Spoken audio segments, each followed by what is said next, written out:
রাজধানী সহ দেশ জুড়ে বয়ে যাচ্ছে মৃদু তাপপ্রবাহ। তবে এরই মধ্যে আজ সন্ধ্যার মধ্যে দেশের বিভিন্ন বিভাগে আংশিক মেঘলা আকাশ এবং একাধিক স্থানে হালকা থেকে মাঝারি ধরনের বৃষ্টিপাতের পূর্বাভাস দিয়েছে আবহাওয়া অধিদপ্তর।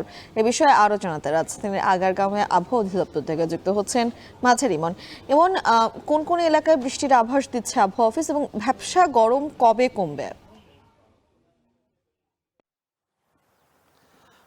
আবহাওয়া অধিদপ্তর যেই বৃষ্টির পূর্বাভাস দিয়েছে সেটি মূলত বলছে যে দেশের উত্তর পূর্বাঞ্চল এবং দক্ষিণ পূর্বাঞ্চল অর্থাৎ সিলেট, চট্টগ্রাম এই সমস্ত অঞ্চলে বিক্ষিপ্তভাবে এবং হালকাভাবে বৃষ্টিপাত হতে পারে। তবে সেই বৃষ্টিপাত যেই গরমের যে তীব্রতা সেটি কমবে বলে ধারণা করছেন। আবহাওয়া অধিদপ্তর যেটি বলছে যে বর্ষাকালে সাধারণত এরকম বিক্ষিপ্তভাবে বিভিন্ন স্থানে বৃষ্টিপাত হয়, তবে সেই বৃষ্টিপাত যেই গরমের তীব্রতা রয়েছে সেটি কমবে না।